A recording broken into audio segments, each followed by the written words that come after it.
All right. Hey, hello, kia ora, welcome everybody. It's 1 o'clock New Zealand time, Aotearoa, and it's lovely to see everybody joining us today and yesterday, because some of you are in the States, so it's Friday.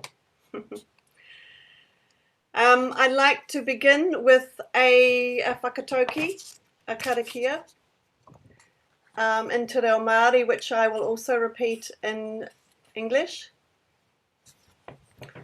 Kia tō te rangi Māori e, o te rangi e tū iho nei, o papatua nuku e takoto nei, o te taio e awhi nei, ki runga I te tātou, te hei Māori ora. May the peace of the sky above, of the ocean below, and of all embracing universe rest upon us. Behold, it is life.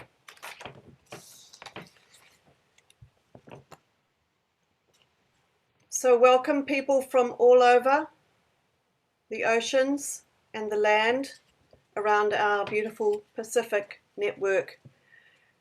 Annette Brownlee and I have, with the assistance of World Beyond War, and a big thank you to Greta, have created this webinar today as part of a new Pacific Peace Network to look at what is happening with RIMPAC and how it affects us all. So we're very lucky to have speakers from Guam and Manila and Hawaii and Australia and Aotearoa. And before I introduce the speakers, we're going to start with some video, about 5 minutes of video of what the RIMPAC war games actually look like. And this is taken by a Japanese filmmaker whose name I wrote down, Kawena. Do you recall his name? I do not, sorry. Okay, I will tell you his name in a minute. And to talk about what's happening in these RIMPAC war games, it's Kawena Kapaua. So welcome from Hawaii. Let's roll. Thank you. Thank you.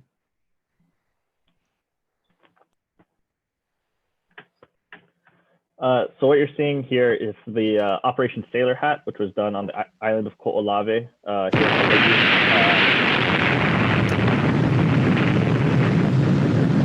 And basically this exercise was meant to simulate a nuclear explosion in the Hawaiian Islands. It actually was an explosion powerful enough to crack the water table of Ko'olave. As you can see there, it's a major scar on the island now. And this is just a sample of what was done to this island during RIMPAC, or has been done during RIMPAC. And now you're seeing Pearl Harbor, which is the largest U.S. Navy base here in the Hawaiian Islands.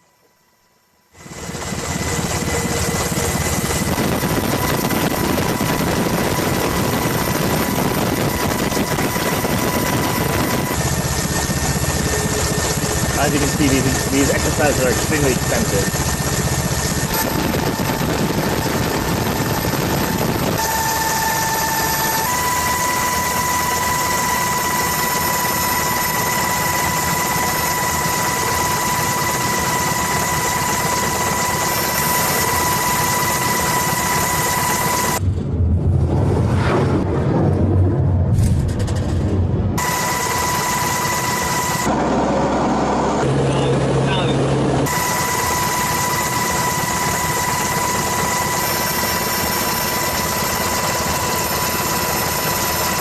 As you can see, there's a lot of live fire exercises that take place during RIMPAC, and obviously none of the munitions get cleaned up. So there's a large environmental impact, especially from exercises such as sinking of the ship.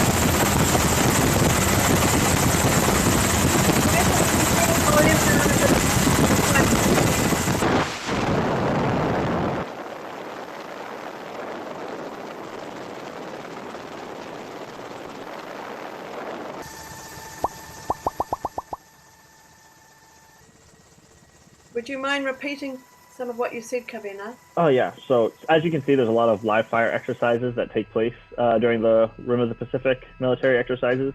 And obviously a lot of these live munitions have a lot of toxic chemicals that are used in them to make them so explosive. And of course, none of them ever get cleaned up during these exercises, so they use these in order to sink ships and to train bombings and such. And none of those things ever get cleaned up after the exercises are over.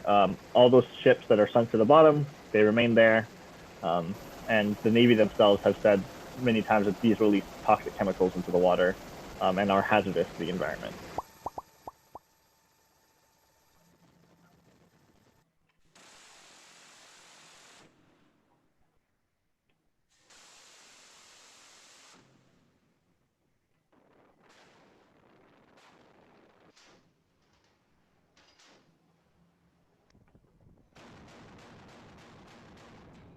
They're quite noisy too, Kawena. Yeah. I believe that the hearing of the marine mammals can be affected by the sonar. Yes. I'll touch on that a little bit more when I get to environmental impact stuff during my portion of the talk. But yeah, it's as you can see, it's extremely harmful. I mean, these exercises are not taking place far out in the ocean. These are only about 55 kilometers offshore. So it's really not that far off, and a lot of the pollutants and other things dispersed by these exercises can easily end up on shore, including the damage to marine life. Any dead marine life ends up washing up on shore as well. And you can hear the noise on shore? Usually they go far enough off that you can't hear like the ship sinking exercises, but when they do the land bombings with their planes and then the ship-to-shore artillery and the amphibious assaults, yes, you can absolutely hear it. And some of the amphibious assault exercises actually take place very close to residential areas.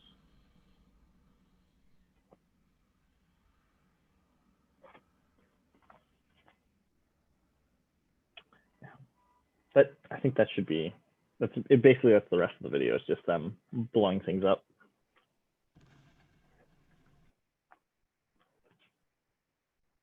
Was there some footage of the mammals? No, I don't believe in that one. No, it's just film of the military exercises. Unfortunately, a lot of the damage to the environment and the marine wildlife damage is far more unseen, just because of the nature of how large the ocean is and the mammals. We don't tend to find out the damage until they wash up dead, unfortunately.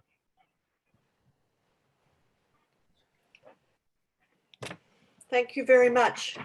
And welcome again to everybody who's joining this webinar. It's lovely to see everybody from all around the Pacific.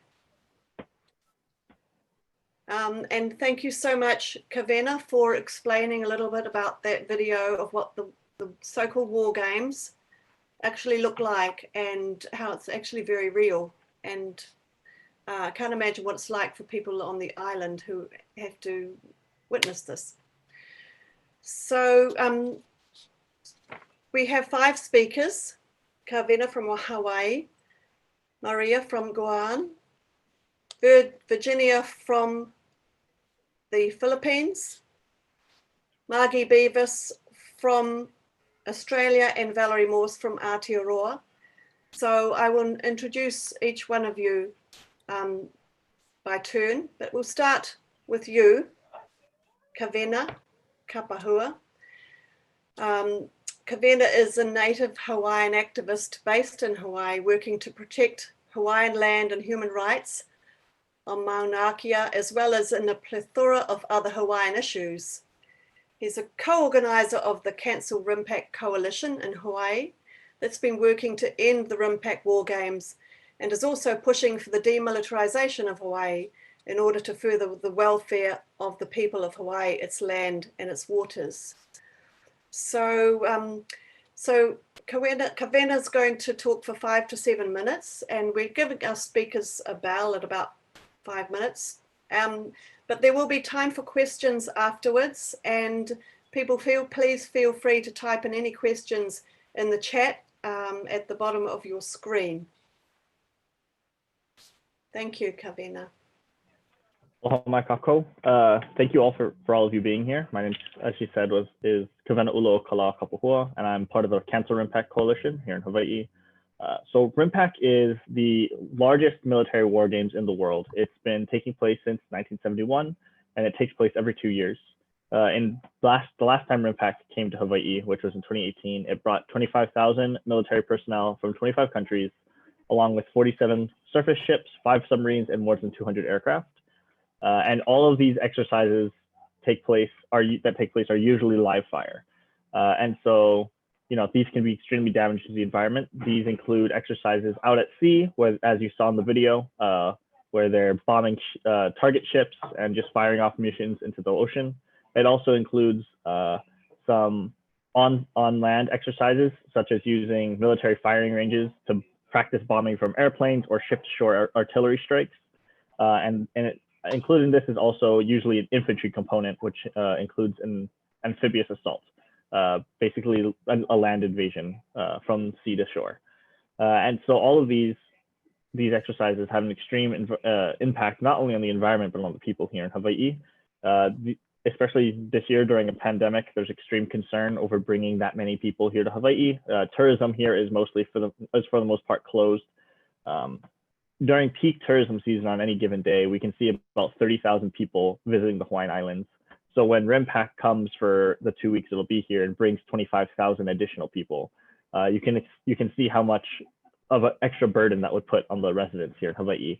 But during a pandemic, it's even more concerning, given that we've done our best to contain the virus here. It has not been as well contained other places. And so we don't have a lot of medical facilities capable of dealing with a mass outbreak. So that's one of the other major reasons for canceling it this year.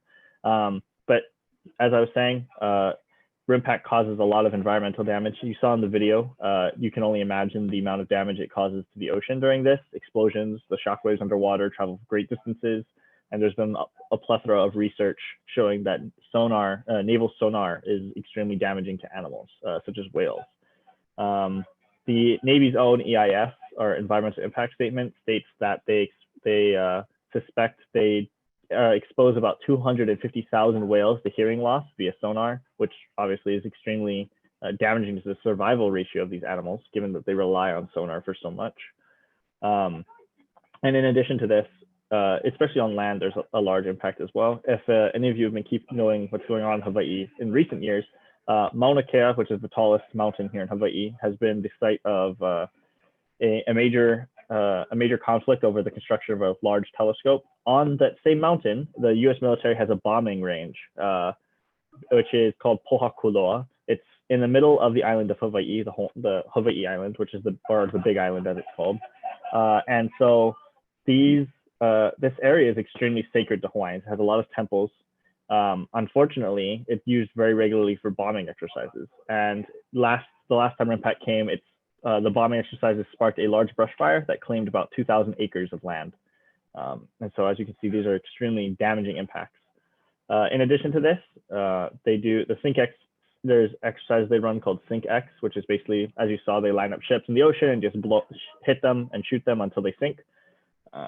And so these are all decommissioned ships, but they're always sunk just about 55 kilometers offshore. And the EPA, and the Environmental Protection Agency of America, and the Navy documents has all stated that toxic chemicals are released into the environment as a result of these exercises. And that's extremely concerning given its very close proximity to shore. A lot of the ocean currents will end up bringing these toxic chemicals onto our shores and into contact with people, which is an extreme concern, especially given the environmental fragility of our islands. As you saw in the video, the U.S. Navy's land bombing exercises have a very real toll that they take on the environment. I mean, that the giant hole that was left in the island of Ko'olawe from the RIMPAC bombing and Operation Sailor Hat exercises are still there today. Ko'olawe is still riddled with bombs and unexploded ordnance. It's still very unsafe to travel to. Only part of the island has been cleaned up. And that's kind of the reality that we are forced to live in here, especially during RIMPAC. During RIMPAC, there's also increased air traffic via military aircraft. I happen to live underneath one of the the flight routes for military helicopters. So if you can't hear me because of an engine going overhead, that's probably what it is. But in addition to this, RIMPAC also has a very real human toll that it takes. While it may be an exercise of practice war for future military conflicts, it also has a very real impact in the real time. Basically, one of the things that RIMPAC brings when it brings these 25,000 soldiers or military personnel to Hawaii is it increases sex trafficking. And we found that there's an unfortunate and horrible link between the military's presence here and the uprise of sex trafficking here in Hawaii. And that's been tracked by multiple state agencies here in Hawaii. And so in addition to just the environmental impact, the human cost is extremely damaging to our community. And so this year, RIMPAC will be running about 2 weeks from August 17th to August 31st.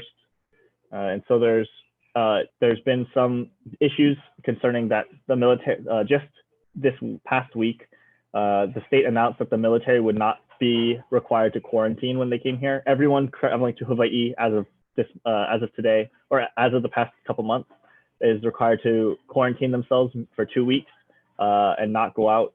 If they break this, they are subject to criminal charges. The military is exempt from that. And we are currently seeing a rise in another COVID spike here in Hawaii, as well as in America. And so the mass influx of military personnel to conduct these harmful military exercises to damage the environment and our community, as well as bring the risk of pandemic virus here, is extremely concerning to us. And that's why we are here to cancel RIMPAC this year and every year following. Thank you. Thank you, Kawena, and thank you so much for everything that you do. I'm sure it's quite difficult.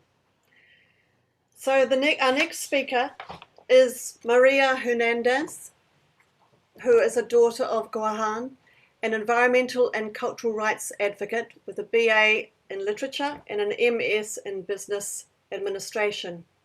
She's a member of Direct Action Environmental and Cultural Advocacy Organization, Protehe Deteksin, Save Ritidian. PLSR aligns with organizations through the Marianas to end the desecration and militarization of Indigenous lands. She's also a member of Indigenous women-led nonprofit Ihagan Famaleo in Guam, Daughters of the Women of Guam, please excuse my pronunciation, which advocates for the social, economic, cultural, and spiritual and political well-being of Kiama women, girls, and gender diverse people of Guam. Welcome, Maria.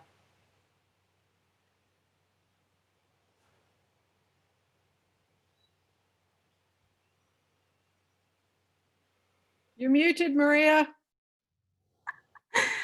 Hi, I always do that. Buenas and half a day from Guam. Hello, Situs Ma'asi, or thank you to World Beyond War and Independent and Peaceful Australian Network organizations for coordinating this webinar, and to the other activists presenting with me today. I'm so grateful to connect with you all, to learn more about our collective struggles, and to share some of the issues that we're facing here on Guam. So just before I go into RIMPAC, just wanted to provide a brief overview of the current militarization of Guam. The island of Guam is about 212 square miles. About 1/3 of our land is occupied by the US military. Here we have an Air Force base, naval base, a base that houses a naval hospital. These are located throughout northern, central, and southern parts of the island, so there's a lot of visible presence here.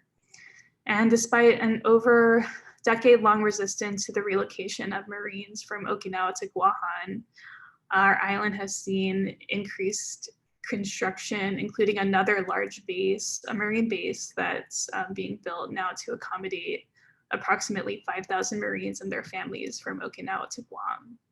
So in the last week, our community found that during the construction of this base, the military actually had cleared 3 cultural heritage sites that before being cleared were eligible for a listing on the National Register of Historic Places. And we're currently in the process of organizing against this action. And then as part of the buildup, the DoD is also building a massive US marine live fire training range in northern Guam above our sole source aquifer. This is our Northern Lens aquifer. It provides 80 to 90% of our drinking water. And in the process of building this firing range, the military is desecrating many cultural sites and destroying thousands of acres of limestone forest, which is home to endangered endemic species. So despite being in the middle of the pandemic, the Department of Defense has not slowed down its construction activities and is actually asking our community in the midst of the chaos to comment on 2 of their projects. The first being that in which the cultural heritage sites were cleared, and then as well as on the 10-year contract to continue its training and testing activities in the region. You know, as you can see, Guam is very, very militarized island, and because of our status as an unincorporated territory, we have very limited power when it comes to making decisions regarding the military's presence on our island. So we have actually seen this much more during the pandemic. I'm not too sure if you're familiar with the news about the USS Theodore Roosevelt. There were in March about 36 confirmed cases of COVID on the warship, and we also received reports of 20 airmen on island who had been commuting to and from work within their 14-day quarantine period. And as Kawena mentioned, you know, they're exempt from having to quarantine for the 14 days. So that's been the case here for us. And I know that, you know, Hawaii and Guam share a lot of similar alarming parallels. So this is very, very concerning for our community members outside the fence. We knew that it would put us directly at risk. So 8 of our local advocacy organizations, we wrote to the governor about our concerns. We expressed that, you know, we knew that they needed to receive care, and we asked them to do it on bases away from the community. We have a large elderly population. A lot of our population we have a large at-risk population. So rather than staying on the 1/3 of the island that they occupy, they reached an agreement with our governor to be housed in hotels in our central village of Tumon around the community. And it was so hard to be in the midst of that during the time because we weren't getting much of this information from Joint Region Marianas.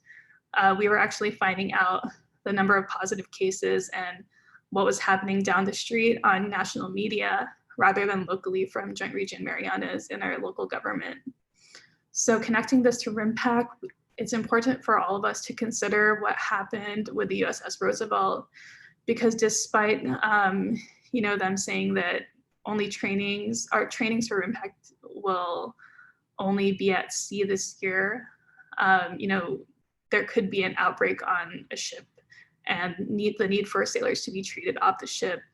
So, you know, it's something that we should be very concerned about, despite them saying that it's going to be at sea this year. And Guam is actually one of the safe haven sites for naval ships and sailors. So there is that really big potential that an outbreak could occur, and then they'll be required to dock here and then put the community further at risk. So in addition to the USS Roosevelt situation, there's an increased amount of naval trainings. These trainings, they usually occur every few months, but in the last 5 weeks, they've happened during 4 of those weeks. And little warning is provided to the community. So it's been very dangerous for the community because they occur on civilian lands, both resident and in residential areas. These are also in waters where our local fishermen get their food. So they're happening so frequently. And, you know, then you compound that with issues with transparency. They're not good at communicating to the community what is happening. And, you know, there's like what's happening with RIMPAC, where they're, you know, the contamination of the lands and the waters of our food source, of the safety of our community is being compromised. These are all struggles that we share similarly.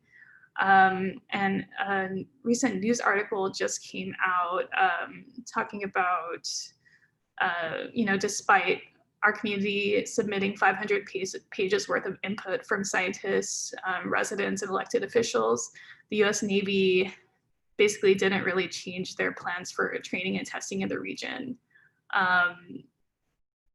And yeah, that's just something that we find very, very troubling, especially, as you mentioned, sonar. The recent research from the Pacific Islands Fisheries Science Center found that the increase in whales washing up on our shores is strongly correlated to Navy sonar use. The study cited that the probability that these whales stranded by chance amidst the training is extremely low, at less than 1%. So, we all share these similar struggles to militarization in our communities. I really appreciate webinars like this where we can all connect and I can learn more about what's happening there, and we can continue to work together in these spaces and continue outreach, connecting, and raising awareness about the impacts of militarization in our communities. So thank you. Thank you, Maria. It's just so sobering to hear about these facts, and the stranding of whales is also something happens all over, particularly in Aotearoa as well. By the way, this webinar is being recorded. It's as well as being on Facebook Live on World Beyond War. It's also recorded, so it can be shared and replayed later. The filmmaker who made the video earlier is Oren Susumi. So thank you, Oren, for the work and allowing us to share that. As I mentioned earlier, apologies from Anne Wright, who was one of the speakers. Unfortunately, having just arrived in Hawaii and finished her quarantine there, she was called back to the States with an ill relative. So Anne sends her love, and we thank her for the work that she does.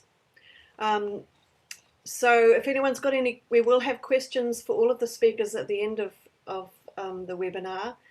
And if you have any questions, just feel free to type them in the chat, or we can, Annette Brownlee, our wonderful co-facilitator from Australia, will be collating the questions. So our next speaker is Virginia Suarez, who is currently a convener of the Scrap VFA movement, and she's from the Philippines. That movement is a broad campaign network of coalitions, organizations, and individuals united in the pursuit of genuine sovereignty. She's a labor rights lawyer and chairperson of the Filipino Women's Rights Group, Kaiser Ka, and Secretary General of the political organization KILUSAN, Movement for National Democracy, whose mission is to create genuine freedom and democracy for the Filipino people. So thank you, Virgie, and welcome. Yeah. Good morning to everyone. Good morning, Kawena and Maria and everyone. Yeah. Okay.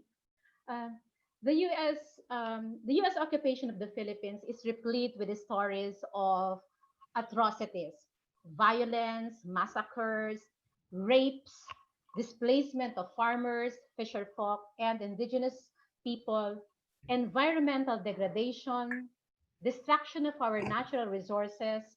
The loss of our forests actually started with the U.S. occupation.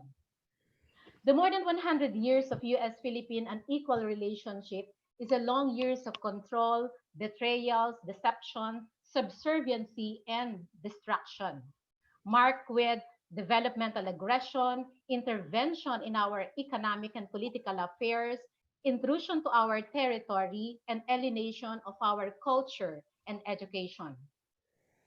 With U.S. occupation and militarization come our long years of a struggle for our own national identity, territorial integrity, our patrimony and sovereignty, and for the protection of our natural resources. Our struggles are no different from the struggles of the people from Hawaii, no different from the struggles of the Black people, no different from the struggles of the indigenous people and the people from countries being militarized by the US. To this day, our economy remains backward. It is in the Philippines that the US actually constructed the biggest military bases outside the US, um, and especially in Subic and Clark. And this was terminated. The military bases agreement was terminated in 1991. Yes, US left, leaving Subic and Clark with so much toxic waste. Our soil and waters were left contaminated, leaving our many sites of waters below drinking standards. Criminal cases piled up in archive and a generation of admiration. Just the Subic Bay cleanup alone uh, would cost 12 million to 15 million dollars per site. But the termination of military bases agreement did not end the militarization or U.S. militarization in the Philippines. Uh, because of the Philippines' strategic location, it is so important for the U.S. Such that immediately after the termination in 1991, there they start the Balikatan exercises and the MLSA, the Mutual Logistics and Service Acquisition Agreement. Then, of course, the VFA. The VFA provides only protection to the US soldiers and do not afford the same protection to the Filipino soldiers if they are in the US. This is a lopsided agreement. Our struggle for our patrimony and sovereignty continue with our struggle for against VFA. With the VFA, several Balikatan exercises were held. In 2000, US forces accidentally fired live ammunition to local communities, resulting to death. In 2004, US naval ships indiscriminately discharged sewage waste and oil in Subic Bay.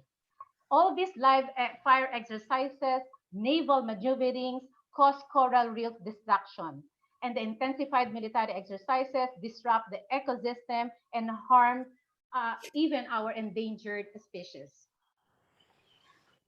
Now with the Duterte administration, Duterte brutally spoke against US, verbally asked US to leave the Philippine soil many times, bragging to strengthen the Philippine relationship with Russia and China, but he never made any overt act to terminate all these security agreements such as VFA and Mutual Defense Treaty.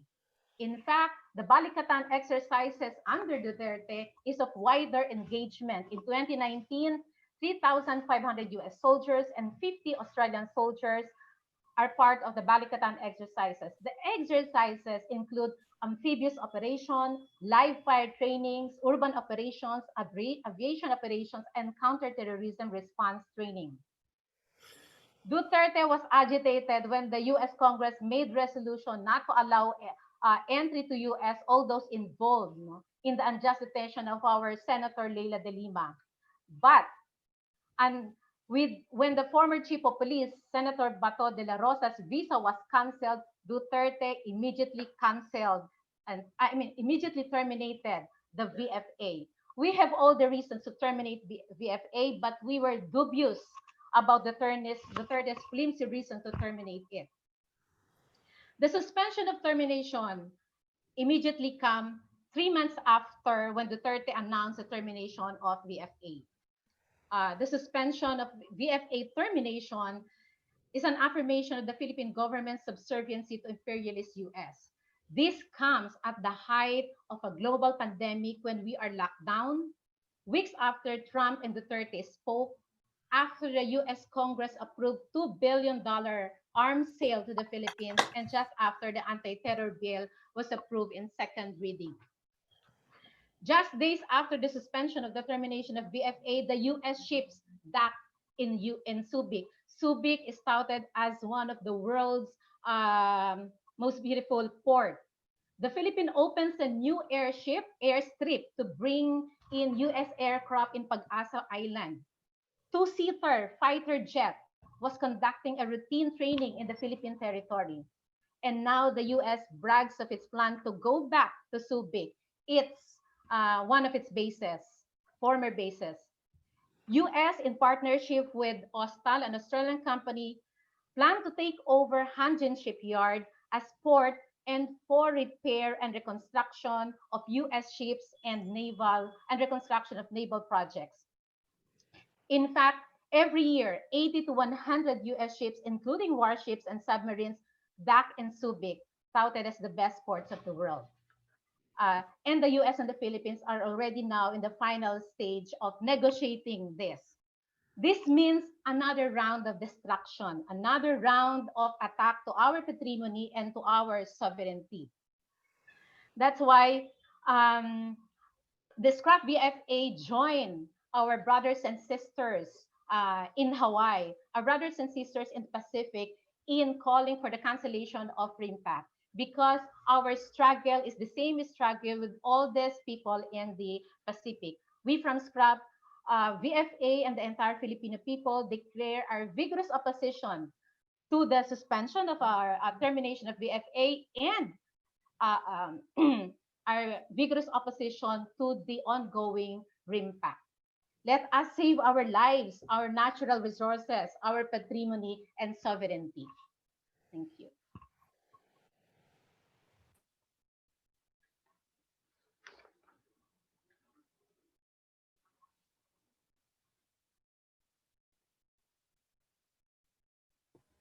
Liz, you're muted. Sorry. Thank you so much, Virgie. Our next speaker is Margie Beavis, who is a Melbourne GP who joined the Medical Association for the Prevention of War after recognising the huge and often preventable loss of life and environmental devastation caused by warfare. Her interests include the creeping militarisation of Australia, nuclear issues, climate change, and the undue influences of affecting political decision-making. She is Vice President of MAPW, co-chair of the International Campaign to Abolish Nuclear Weapons Australia, and a director of Quit Nukes, campaigning for nuclear weapons-free finance. Welcome, Margie. Thank you. Thank you so much. Look, I'd like to start firstly by acknowledging the speakers that have spoken so far. It's very interesting, the theme of loss of sovereignty and environmental damage and loss of life. I'd also like to acknowledge the traditional owners here in Australia, the First Nations people, who pay my respect to their elders, but also acknowledge their land was never ceded. And in the context of the Black Lives Matters movement, note that Australian Indigenous people are 10 times more likely to die in jail or in police hands, and that the rates of incarceration, there's 15 times more men in jail than if you're white, and for women it's more than 20 times to be in jail. So in Australia, along with everything else, we need urgent reform to our justice system. A lot of what I plan to say has already been said, so I'll touch on things lightly. That's really, RIMPAC is emphasising preparation for war over everything else, especially healthcare in this time of coronavirus. This pandemic's still in full flight in the US, and clearly the health of locals is not a priority. Maria touched on the shameful episode of the US Theodore Roosevelt, where they should have gone to bases. They instead put the lives of locals and particularly First Nations people at risk.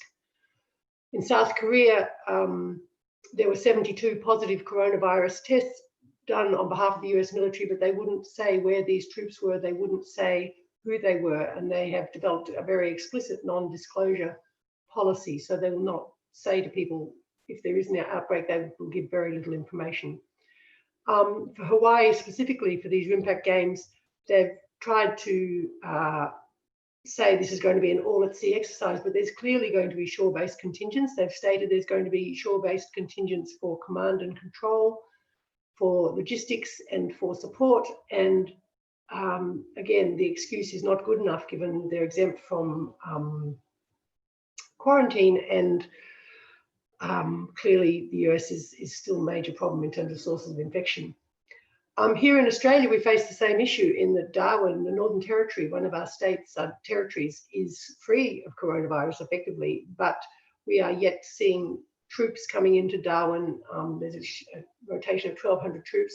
They are having to do 2 weeks quarantine, but even with 2 weeks quarantine, we know that quarantine for that number, someone will slip through. And similarly, we know that testing is not 100% accurate. So they're again putting locals at risk, particularly our extremely vulnerable First Nations communities in Northern Territory. Thank you, Kawena, for the really graphic and the pictures and the narration bring home the sort of damage and destruction, the environmental damage, the loss of aquifers, the long-term pollution of the seas, and the destruction of cultural sites and the suppression of Hawaiian sovereignty. With at-sea and anti-sub warfare, there's going to be the risk of accidents as well as sinking your ships. Who knows if there are nuclear submarines involved? They're also practicing marine intercepts and live fire training. So it's just a recipe for even greater disaster. Here in Australia, they talk of participating in RIMPAC for interoperability, but in fact, it looks like the senior Australian military people are in fact directly in the line of the chain of command in the Pacific under the US. So basically, we're so enmeshed with the US that the US goes to war, Australia automatically follows.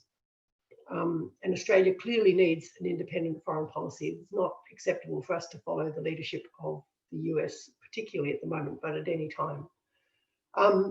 Reflecting a bit more globally, both in China and in the US, the leadership there are under considerable domestic pressures.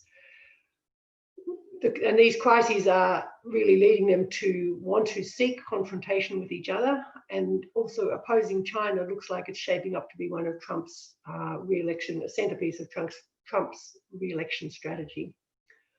In Australia, we are massively ramping up our defence spending whilst stripping away our diplomacy and foreign aid budgets. And the defence purchasing that we do under the influence of the US is in fact meaning that we are less able to defend ourselves and even more enmeshed and dependent on US military support.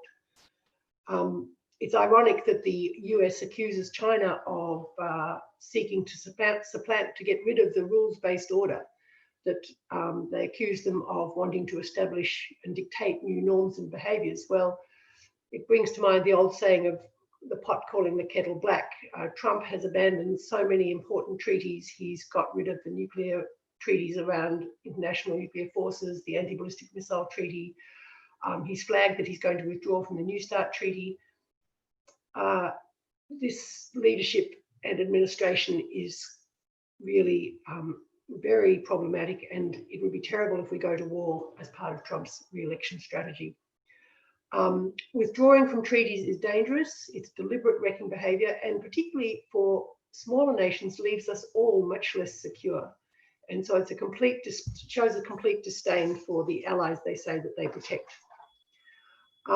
Failure to cancel RIMPAC is actually a failure. It completely disregards the calls by the UN Secretary General, who called for global ceasefire, and signals prioritising war above just about everything else, particularly human health. If Australia was to able, and I saw a note in the chat just now saying that there's been an announcement in a defence newsletter saying that Australia was actually going to join the RIMPAC games. They hadn't decided till now. There was a similar report in the Murdoch press. The Australian government tends to leak things before it announces them just to see if there's a backlash, which is really sort of weaselly behaviour. Anyway, don't get me started. So Australia really needs to, if we are going to establish our sovereignty, we need to have good diplomacy. We need to forge strong partnerships with responsible nations and have an independent foreign policy. And we need to cancel our participation in RIMPAC and instead prioritise helping regions to deal with the pandemic. Thank you. Thank you so much, Margie. Again, just so sobering, and you know, the themes that we are experiencing all around the rim of the Pacific country is very much, and the rise of militarization is so disturbing, especially at the cost to human health and the environment. Okay, so our final speaker is Valerie Morse from Aotearoa, New Zealand. And Valerie is a veteran of many peace action campaigns and Weapons Expo. I think you've probably been protesting, Valerie, for most of your adult life, have you? Valerie's a member of the Peace Action Wellington and an author of several books about war and terrorism, including Against Freedom, The War on Terrorism in Everyday New Zealand Life, and The Day the Raids Came, The Stories of Survival and Resistance to the State Terror Raids.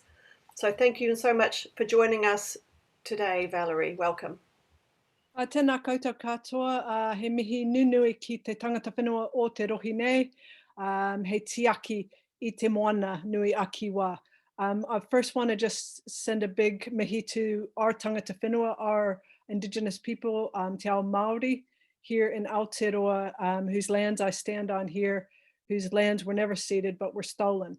I want to send a big mihi, a big acknowledgement to the other kai kōrero, the other speakers here today, Kawena, Maria, Virginia, and Margie, to say thank you for all the work that you're doing. Thank you for being on the front lines of this struggle. Because I just, it's stunning really to hear and to see what's going on in Hawaii, in Guam, in Guam, in the Philippines. We know the history, we know some of the stories, but God, seeing some of that RIMPAC footage is just, it's astonishing. And I just want to take a moment to acknowledge World Beyond War, Liz, and your crew for organizing this webinar, and to the many familiar people on this call whose work I have been following, and other people I've worked with, to say thank you for all that you have done in this struggle against RIMPAC. I feel actually enormously encouraged by this webinar today, because I think it's great that we're building some of these connections. So I just want to jump over and share my screen so you don't have to look at me. I'm just going to take a couple of minutes to talk about a few things that a lot of you have already talked to today. So just check in. Can you all see my screen okay? Looks good. Yeah, cool. Kia ora. So first of all, I want to talk about RIMPAC and the struggle against RIMPAC as against racism inside the United States and across the globe. So a couple of people have already talked about this today. But what we are hearing inside of the United States is this really important conversation about defunding the police. And defunding the police is about turning the resources of police departments away from militarization and away from the kind of violence and white supremacist terrorism towards communities and the kind of community support that's needed. And what I would suggest is that if we're talking about defunding the police, we need to talk about defunding the military.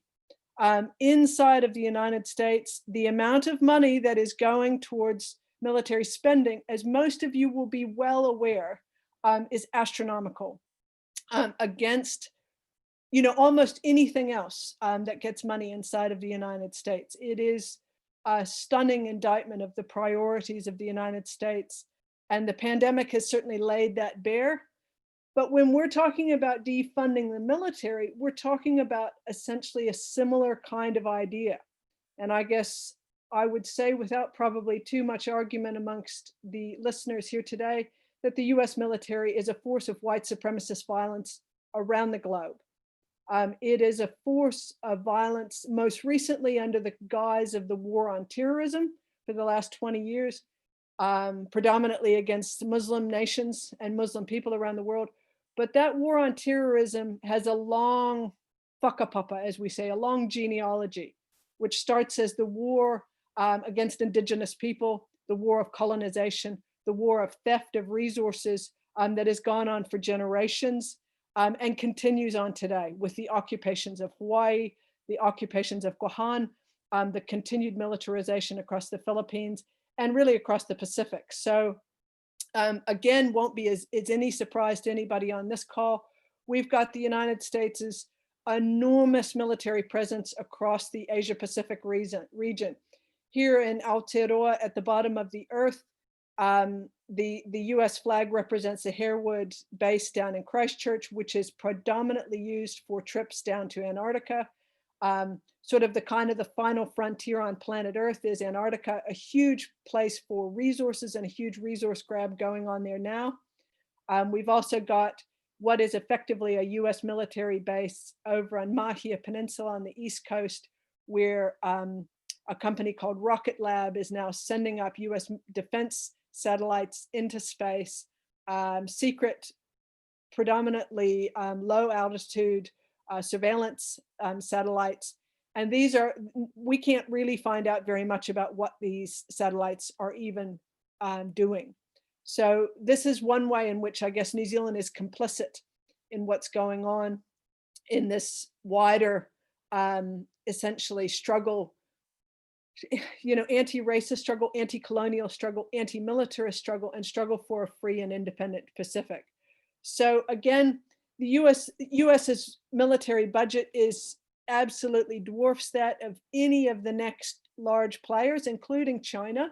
So the US wants to jump up and down about Chinese military spending, but the US's military spending is so far and above anywhere else in the world. It is, not really within the same game as anybody else.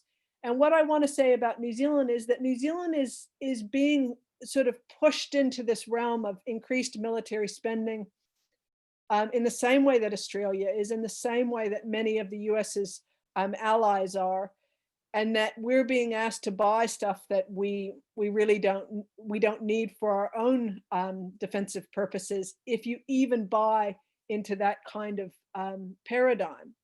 So we're being asked to buy stuff that is essentially interoperable with the US military. So at the moment, that includes P-8 Poseidon surveillance aircraft, additional Boeing troop transport.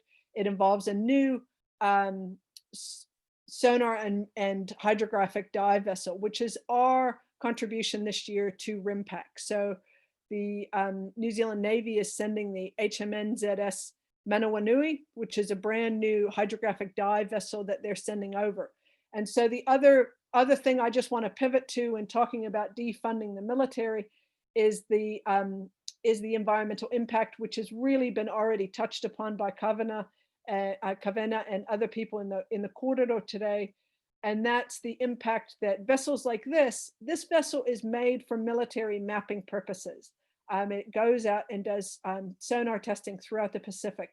And the reason for that is to create military maps for military warfare. And the impact of that is on all of the species in the oceans. So when we're talking, that none of this stuff is innocuous. So the New Zealand military is very good at trying to paint itself as a force for humanitarian good, as engaged in peacekeeping and reconstruction. But the reality is that participation in RIMPAC is nothing but military bullying. It is nothing but a show of force and saber rattling by the United States and its allies. And it is an incredible sort of way of demonstrating the institutionalized violence of the military throughout the Pacific region. So we are pushing very hard here in New Zealand to get New Zealand out of RIMPAC this year and to carry that struggle on forward. Our contribution is very small, and the impact for us down here is not the same as it is in places where our other speakers have been. But the reality is that I think New Zealand's voice and contribution to RIMPAC is significant. The United States likes to rely on New Zealand because it sees that New Zealand has some kind of good reputation around the world as being some kind of honest broker. That's not an accurate picture, but it is a picture. And so I think it is important that New Zealand take a strong stand for a nuclear-free, for a weapons-free and independent Pacific. We and the Cancel RIMPAC Coalition here support the struggle of the people around the Pacific for their independence. And we say kia kaha, kia manawa, kia maya. And so kia ora to everyone on the call today. Kia ora, Val. Thank you so much.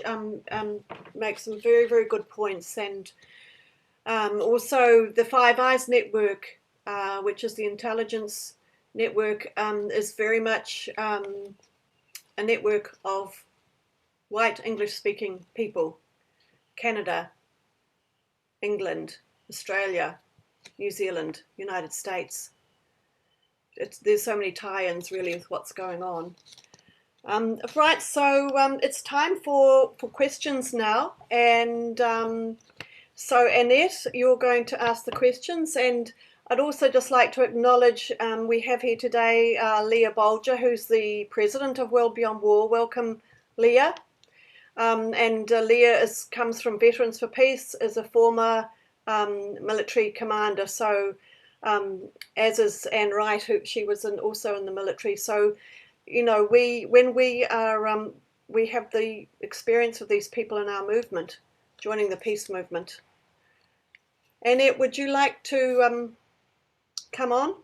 Yeah, no, that wonderful and varied, I have to say, presentations from each of the speakers. It's been really very informative, as well as bonding. Now, the first question was really to Kawena, could you please send some of the environmental research mentioned after the webinar?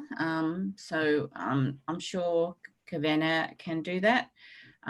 What I would like to ask, actually, if anyone has written out their presentations, if they could be sent to us, because there was a lot of information in each of those that we would like to be able to have ready access to. Now, one of the speakers, one of the questions is, to all the speakers, are you aware of the extent of military exercises taking place in Australia? Australia as one of the rim of the Pacific nations. Would anyone like to speak to that? So maybe Kawena, would you like to answer that question? Do you know much about what's happening in terms of major military exercises happening in Australia? I know the Marines, or there was early on in the beginning of the COVID pandemic, there was something about some of the Marines in Darwin. There was supposed to be some movement there. I do recall it being called off, or at least postponed due to the pandemic.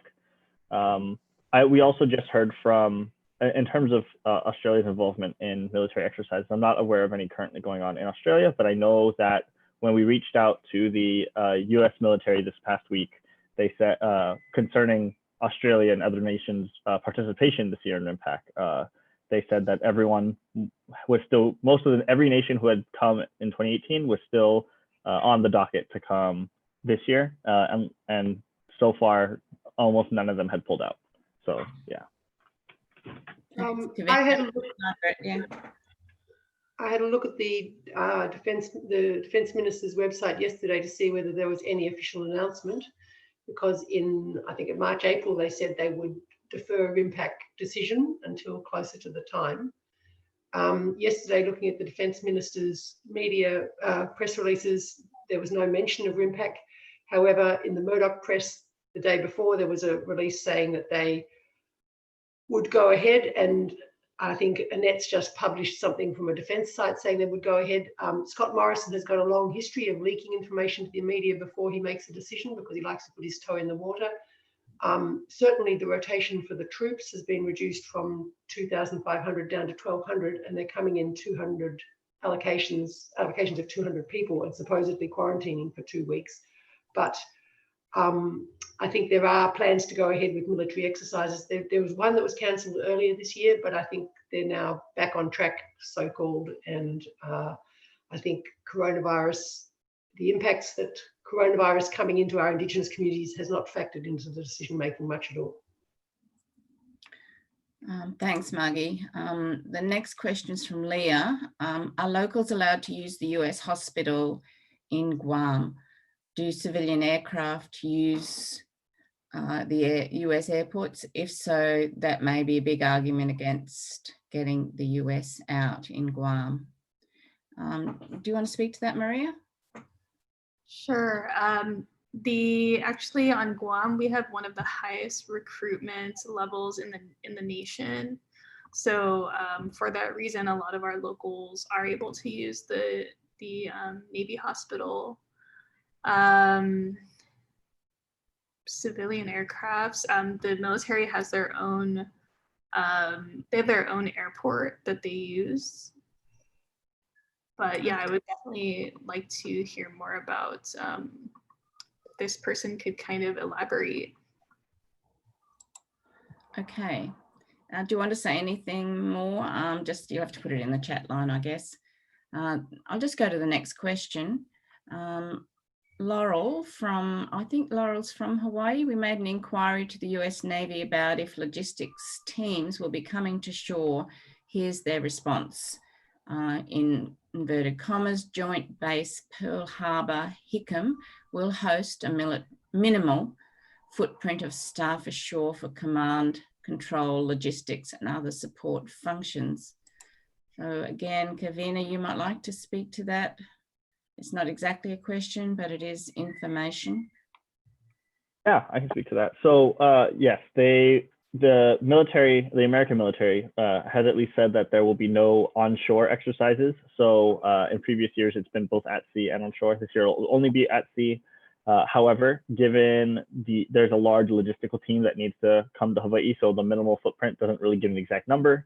We know that there's the logistics needed to run this kind of military exercise is expansive, given their refueling and munition needs, as well as for the crews. And then also with the reopening currently going on in Hawaii, the reopening of the economy and all these things, it's very possible that come mid-August, when RIMPAC comes around, that the military will back off on these commitments to not have as many, or to not have any social gatherings on shore. Also, if any ships come into harbor and dock, it's very likely that their crew will be allowed off onto shore. Usually they're given so-called liberty options, so they're allowed to go and kind of gallivant around the island. And it's so with everything reopening and kind of COVID falling out of the headlines, unfortunately, despite the current spike, it's very likely that these logistics teams and then ship crews will also be able to travel around the island with little restriction, given their exemption from the quarantine. In addition to this, they have also any outbreak that would occur during the RIMPAC exercises. Anyone who's needs hospitalization or medical attention will be brought on island for it. It will not be done on ships. So that further expounds the risk being put on the local population here. Thanks for that. Margaret from Wage Peace has a question. Clinton Hernandez, who's someone who's getting quite a lot of airplay here, a former military, now academic, speaking out for an independent Australia. He said last week at an IPAN lecture that New Zealand is also at risk of coup regime change interference if they pulled out of the Wahopai Five Eyes. Why are we not talking about this major risk that silences our governments? That's one for you, Val. And I don't know what you think about that claim that he made, but I'd be interested to know. Do you want to unmute, Val? Yeah.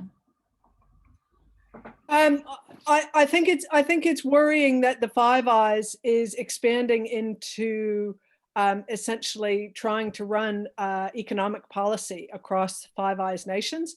That's what's been proposed and suggested is actually going on. I think Australia and the Australian government is very, very keen on that idea. There is obviously a major kind of economic bloc that's building up to oppose kind of the growth of China. And New Zealand sits in a very dangerous place in respect of all of that kind of stuff.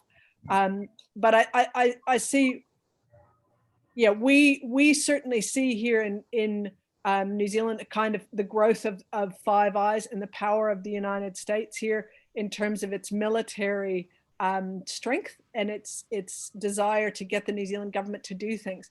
One of the difficulties I think that we face here is this kind of illusion about New Zealand's place in the world as a kind of an independent, neutral peacemaker. I think there were so many people here who really had no idea that New Zealand has been involved in the war in Afghanistan and the war in Iraq for 20 years.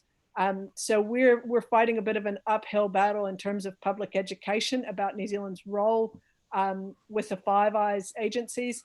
And I think a lack of understanding about what the implications of the Five Eyes trying to run economic policy really is. Thanks, Val. This is from Michael Fleck.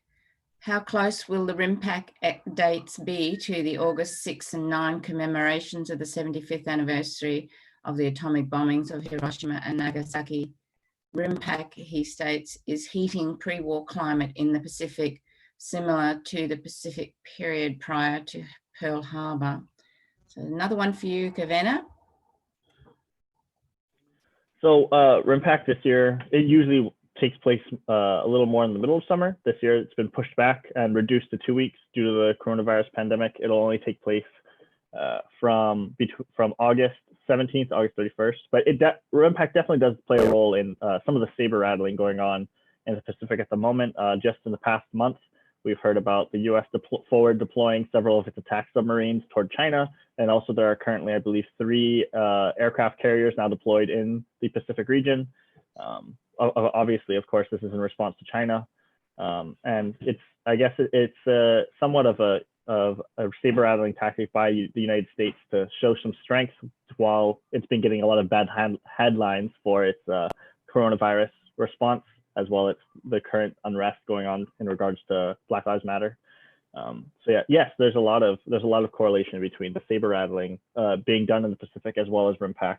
Usually China sends at least some kind of surveillance vessel or aircraft to kind of keep near Hawaiian waters during the exercises, just as just to show that China's keeping an eye on things, and it very much raises tensions in the region whenever RIMPAC comes to town. Thanks. Now I have a message here from Joe Valentine. Joe's a former senator in Australia. Greetings to everyone and deep gratitude for all the solid work to bring some sanity to our world. With respect to the Watajuk Nunaga people, if I've said that wrong, who have never ceded the land to where I live in Western Australia, there will soon be millions more displaced people around the planet due to climate change.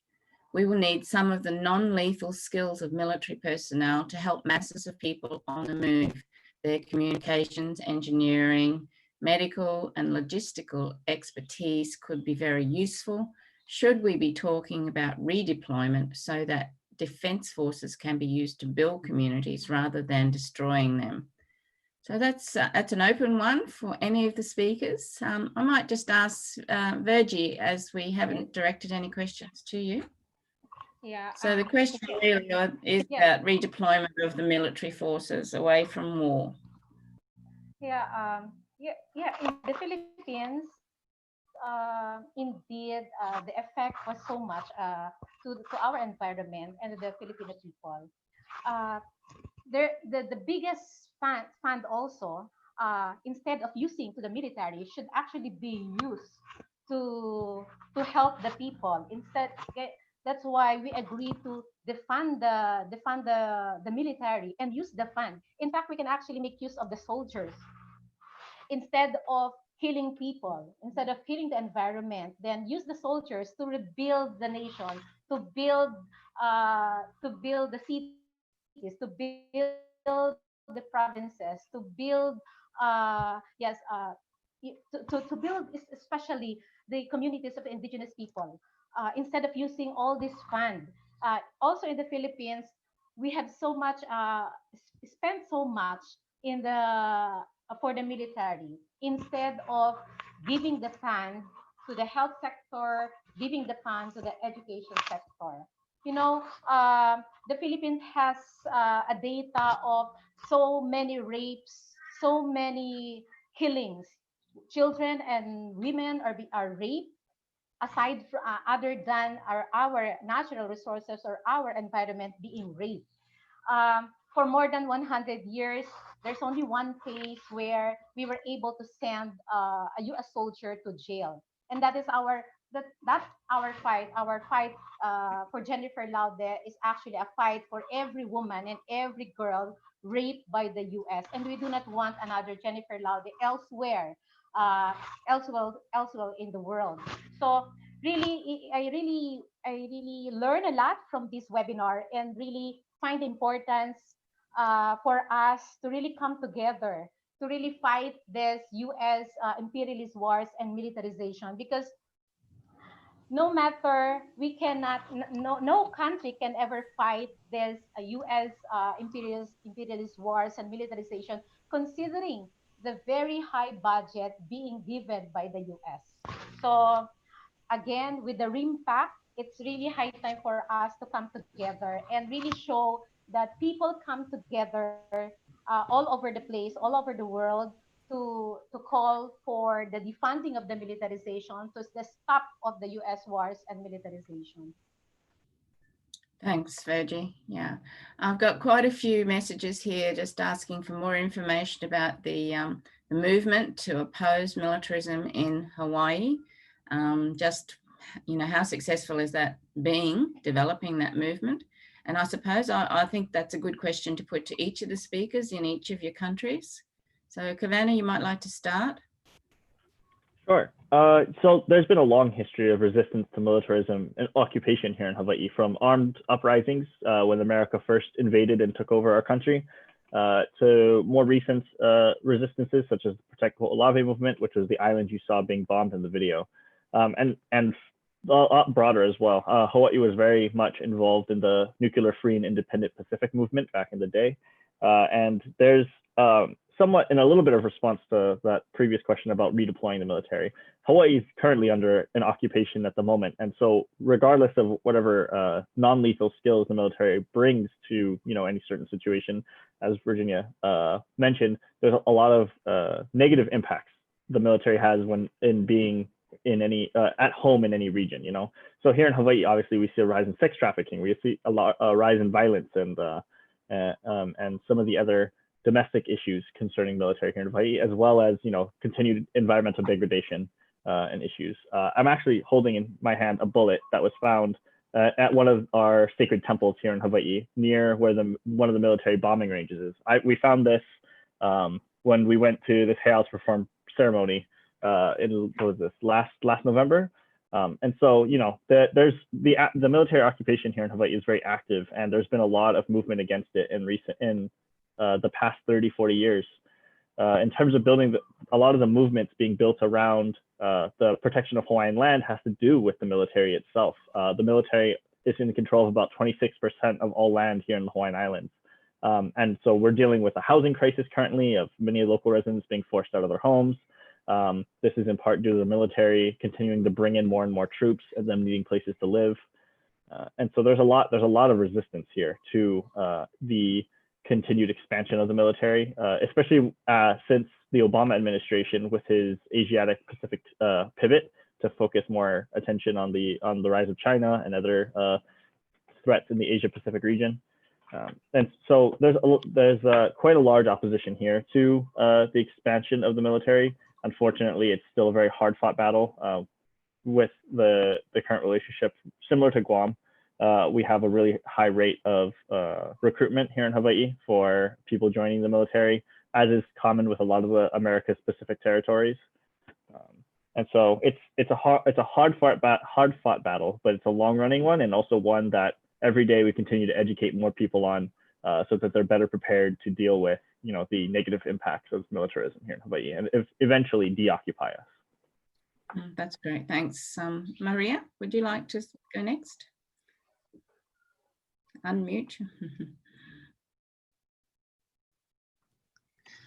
Sure, yes, we do have quite a few organizations here on island that our missions are to oppose the militarization and degradation of Guam. Just last year, when one of our ancient settlements was cleared, our ancient village of Magua was cleared without the knowledge of the community and kind of under the nose of our Guam preservation, a Guam preservation organization here.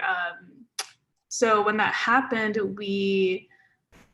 25 or so groups got together and we went to the governor, and we basically asked for some, basically more, we wanted to have more of a say in terms of how the build-up projects are going to move forward. So we brought her a list of asks. We were asking her to have somebody independent of DoD come and oversee the various projects. At this point, that's not something that we have here. They have one archaeologist that they hired that kind of oversees the just the different projects, all of the data recovery that they do. So the governor actually came back to us and said that she was actually working on a few ways that our community can be more involved in the construction process. But of course, you know, nothing came to fruition, which is why we now have, you know, the 2 recent sites that were bulldozed. So, you know, even before this, there has been even before, you know, the Magua village desecration and the recent one, there's just been, you know, decades as well of resistance against militarization here on Guam. And one of the reasons why I got involved in activism is because the area currently being turned into a firing range in northern Guam, it's being built over land that was taken by my great-grandfather in the 60s after World War II. And you know, before he died, he just let our family know, you know, we want you to keep fighting. So that's what we're doing. I'm fifth generation descendant, kind of continuing the fight. And we're not the only family that experienced land dispossession. There were numerous, I believe it was 2/3 of Guam, if I'm not mistaken, that was taken after the Americans reoccupied the island. And some of it has been given back, but there's still a lot of families that have experienced the same thing that we have. So it is tough. Exactly what Kawena had said in Hawaii. You know, the recruitment rate is high. The recruitment rate is very, very high on Guam. So it is a hard-fought battle here, having to deal with that. And you know, there's a lot of patriotism and it's like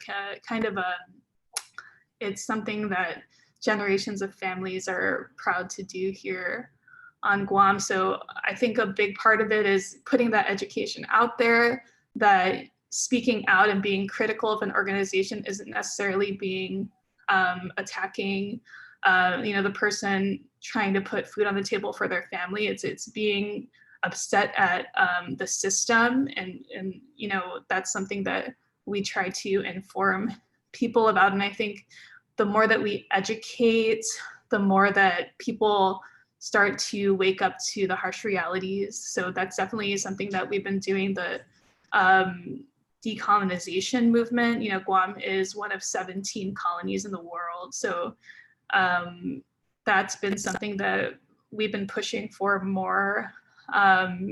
Obviously, we've been dealing with a lot of different hurdles that are keeping us from moving forward with that. We had somebody, if you've been following Guam politics at all, I know that there are some people from Guam on the call. We had there was a white expat who had argued that he felt discriminated against because he wouldn't be able to vote in our plebiscite for our political status. So basically he won in the court system. And so that's another hoop that we're having to jump through. So we're kind of in the process of figuring out our options at this time. But again, with decolonization, that's so hard in a heavily militarized and a colonized island to kind of get people on board with that idea that we need to decolonize because we need more power over, and we need more of a seat at the table to decide how our island moves forward in terms of, you know, in all different aspects. This is the struggle, isn't it? Yeah. It is a struggle. So that's one thing as a colony, that's going to be kind of the way that we can get our foot in through decolonizing. Yeah, thanks, Maria. Yeah, I might just briefly say something about IPAN, the Independent and Peaceful Australia Network, and our aim as a national network, which bringing together over 50 organisations and similar numbers of growing numbers of individuals, is to do just that, to build that movement from the ground up I suppose a lot of it is awareness raising, but also opportunities to stand together in Australia to oppose the, really to work towards building a peaceful, independent nation, which acts both locally and internationally peacefully. So, that's a mammoth goal to set ourselves, and I'm sure it's the same for each of us at this meeting. However, everything starts with small numbers of people, and that small number of people is growing. So I think we have room to be positive. There are more and more people speaking out about the influence of the world's most dominant militarized superpower on people around the world, and in particular for us here in the Pacific. So it's really great to have everybody here today sharing those their struggles.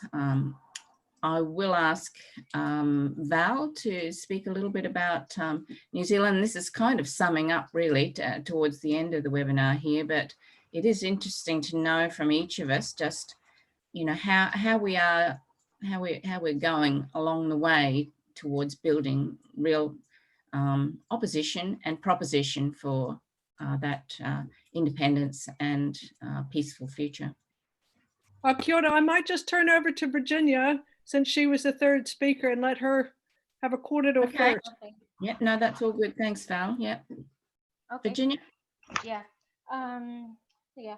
We are really troubled here in the Philippines with the joint plan of the Australia and the US to again go back to Subic, the original, the former base of US. And it's a combined forces of Australia and the US. Now, in the Philippines, it's a long struggle. It's a difficult struggle because, for example, in 2012, there is the survey, 86% in the Philippines are pro-US. The same survey was done in the US, 85% of the Americans are pro-US. It shows that there are even more Filipinos who are pro-US. And that makes our struggle even more difficult because of the long history of occupation and colonization, even interfering with our political affairs, economic affairs, creating our own laws. You see, we were made, Filipinos are actually made to believe that we need US, that we depend on US. And that's the kind, our education also is so much alienated, so much affected, so much controlled by the US culture. That is why it is really difficult. The struggle is really difficult. But then we have already won, several things, like we have already terminated the military bases agreement. We have already sent a US Navy, a US Marine to prison jail now, serving his sentence. So we are holding on to these victories, and we of course have a lot of people still resisting against the US war and militarism. We have our scrap BFA.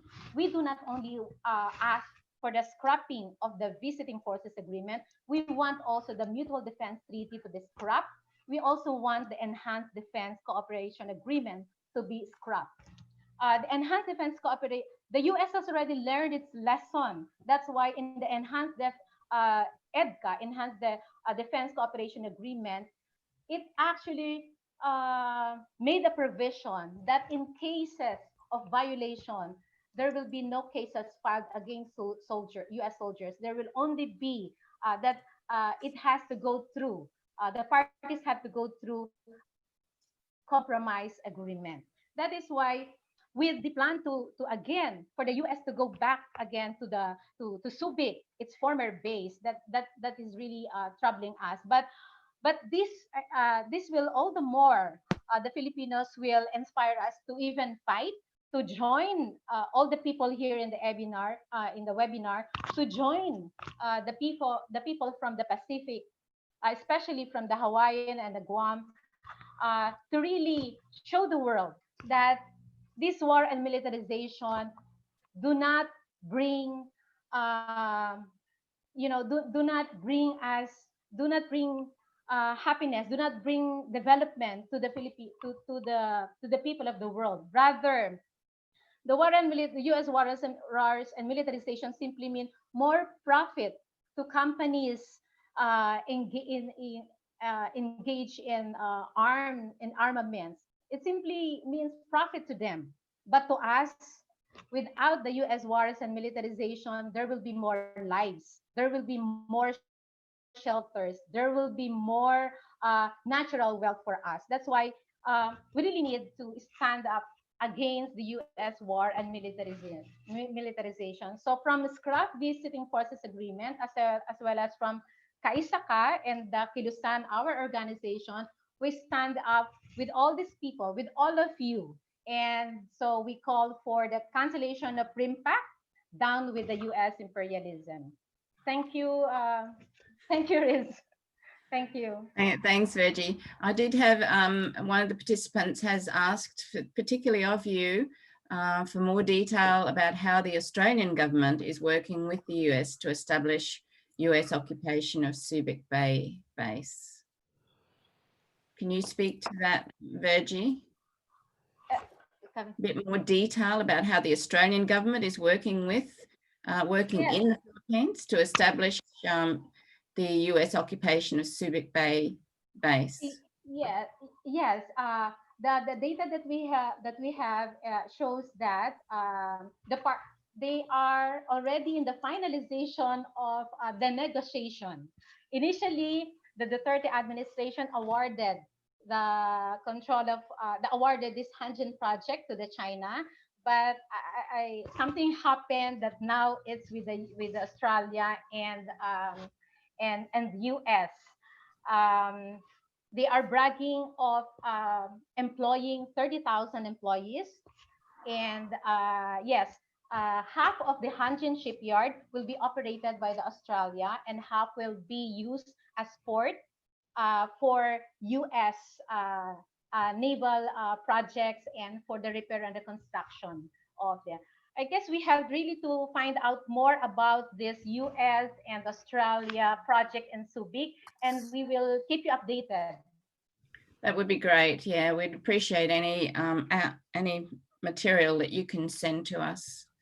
Thanks very much. Now, I just want to hear briefly from Val and Margie, and also just before we leave, I'd really like to hear from Leah, is it? From World Beyond War, and then just a brief summing up from Liz, and then we'll be done. So Margie, would you like to have some final words?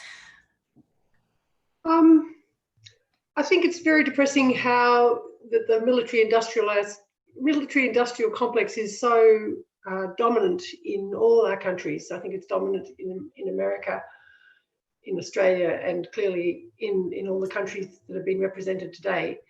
And challenging that really is challenging in terms of getting groundswell of opinion, getting groups together. I think IPAN in Australia has been a terrific initiative, bringing together a lot of peace groups.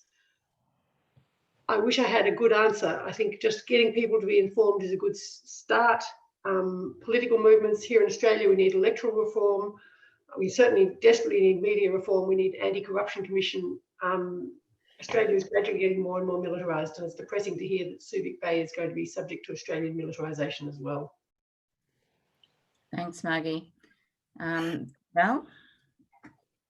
Kia ora, everyone. Thanks to all the speakers for those previous answers. I guess I wanted to pick up on the idea about what's happening with the peace movement here, and kind of go back to this idea about Black Lives Matter, about defunding the police, about defunding the military, and about a question that was posted in the chat about, well, what about national security? What I want to say about all of those things, I guess, is that first and foremost, I think that we need to make the connections here, because here in Aotearoa, in Hawaii, in Guam, in the Philippines, in Australia. These are occupied lands. These are indigenous lands that are living under military occupation that has never, ever ended, right? And so all of this that we are seeing, the massacre of African-American people, the stealing of indigenous lands, the idea that somehow these people are disposable, that their lands can be taken and used as military bases, is all based on white supremacist ideology that has come from 400 years, 500 years of colonization. And so when we talk about national security, whose national security are we talking about? We're talking about the national security of white people to remain in charge of the money and the resources of occupied indigenous lands, and to remain in control of the bodies of Black and brown people around the world. So those are the connections that we need to be making in the struggle here in Aotearoa, you know, and that needs to be made around the Pacific, because here in Aotearoa, for example, that struggle has never ended. You know, our police forces are shooting Black and brown people on the streets here every day. And we've got our military that's brought in when the police force isn't enough, the military is brought in to reinforce the police, to bring in their light armored vehicles and all, and to ensure that those indigenous lands are never returned to their rightful owners. That idea of national security really needs to be deconstructed, because the reality is that we have the possibility of solidarities between people who are interested in real peace and justice that is built on the recognition of the effects of colonization, and about how we can actually remedy some of those great injustices in the world. And that's never going to start if we continue with the idea that somehow that there is a national security, because that national security for the United States, for Australia, certainly for New Zealand and other places, is built on the backs of oppression for people inside and outside of those places. So the peace movement in Aotearoa, I think we've got a long way to go. We've got a long way in stepping up in support of our tangata whenua here, in support of the struggle against colonization, for reform and constitutional reform, things like Mateke Mai, which is a proposal around constitutional reform.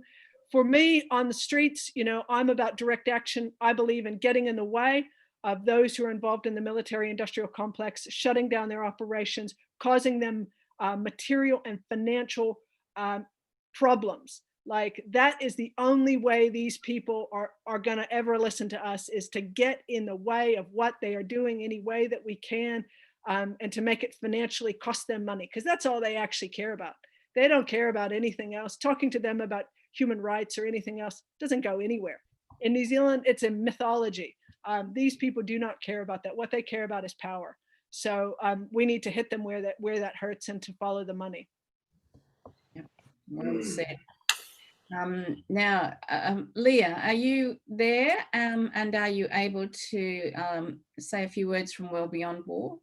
Hi, yes, thank you so much. And congratulations to Liz, who's put together an incredible panel of wonderful speakers. I'm really so impressed and excited about this, because, you know, this kind of coordination, coalition, cooperation building is what World Beyond War is all about. And we started about 6 years ago with the idea that we needed some kind of organizing vehicle to bring people around the world to abolish the institution of war.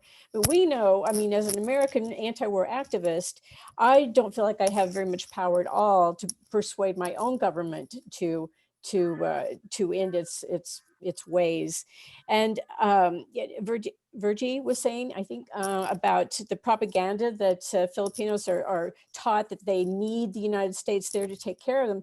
Well, you can imagine Americans are taught a lot of propaganda as well, or otherwise, how could we not revolt in the streets, allowing half of our tax money to be going to war? I mean, we're taught that this is our job, you know, or we need to take care of the world, and we're the, you know, everybody wants to be like us, and we have to be afraid, everybody wants to get us, and just, so we're taught a lot of propaganda too.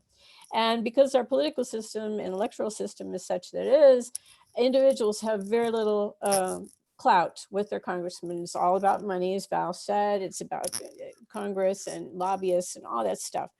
So this is what we need to do, is build strength around the world. We have members in World Beyond War in 175 countries. And so organizing them, building coalition, building teamwork like we have tonight, met people and overlapping, and you see that we all have overlapping interests to get the United States out and get rid of the militarism and have a world community that's based on law and diplomacy and respect and all those kinds of things. So if you have not signed the Declaration of Peace on the World Beyond War website, I really hope you will. We, like I said, 175 countries we have people who signed from all those places. We never would have been able to do that if it weren't for the power of the internet. So this is how we can do it. We can build coalition, we can have some real power. And then if anybody, this issue of bases and militarism in other countries, of the United States being militarily involved in other countries is especially interesting to me. I was stationed on 4 foreign bases in my 20-year career in the military. So, and this is a project that I'm working on myself. If anybody wants to contact me, and I will get back with you too, if I get all your contact information from Liz, Leah at WorldBeyondWar.org, and I would love to talk to you about how World Beyond War can help you with our resources, with our listserv and our funding and staff time and whatever we can do to help you people out in the real world. So thank you. Thanks for letting me talk a bit. I really appreciate you so much. Thank you so much, Leah, and thank you, Annette, and thank you everybody who's come along today, given up some of your weekend for this very important and quite heartbreaking the world that we live in and what we do to ourselves, you're all very inspirational. I just want to say that Annette and I are a big part of this new Pacific Peace Network, and 2 weeks ago we had a Zoom call with some other members of our little coalition, and we just put together this webinar today with no money, 2 weeks notice, and with all the goodwill of everybody, and especially the speakers who have come on board. And it's cost us no money. So while we're up against, the military budgets and their massive PR budgets of telling everybody that war is wonderful and it's a great educational force, etc., we the people can still do a lot in our own time, in our own resources, and with the goodwill of so many people who believe in peace, because we are made for peace. I just want to say that all of us here, while it's important to go out on the streets and support those who do go out on the streets and those who get arrested, like Margie Pistorius and co out at Pine Gap, we all have our part to play, whether it's writing stories about what we're hearing, whether it's writing letters to our newspapers and letters to the government, and starting our own chapters of World Beyond War in our own communities, and especially going out onto this Cancel RIMPAC coalition and putting our voice out that we don't believe in this cancel. We don't believe that the RIMPAC war game should go ahead, and sending the information that Val has put in the chat room about just sending those pictures out to everybody for this day of action this weekend, or the weekend of action. I'd like to just say thank you so much to Greta, who's our wonderful director of World Beyond War, our organisation director, for doing all the technical stuff for our webinar today.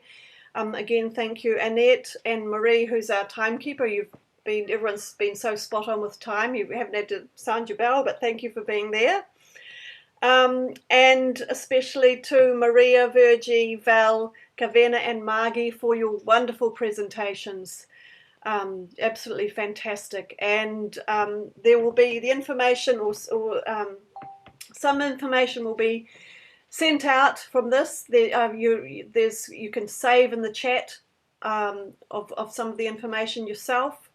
And also like to recognize some of the amazing organizations apart from World Beyond War and IPAN, such as Women's International League for Peace and Freedom, who've been working for peace for over a century, and some of members of WILF are on this call today, and also, of course, ICANN's, and recognising that it's the 75th anniversary of the terrible nuclear bombing of Hiroshima and Nagasaki. So that's something that we can work on and try and get the United Nations call to ban nuclear weapons up and running. So I think that's all from us. I mean, we've got to remain a little bit hopeful. We've got to look at the green economy. Code Pink always talking about creating a green economy.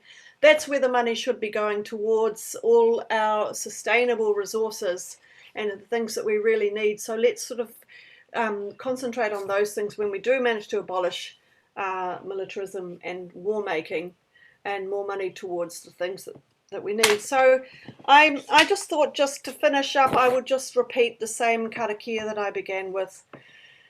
And thank you all for joining us. And as you know, you can access this if you want to share it on Facebook Live through World Beyond War.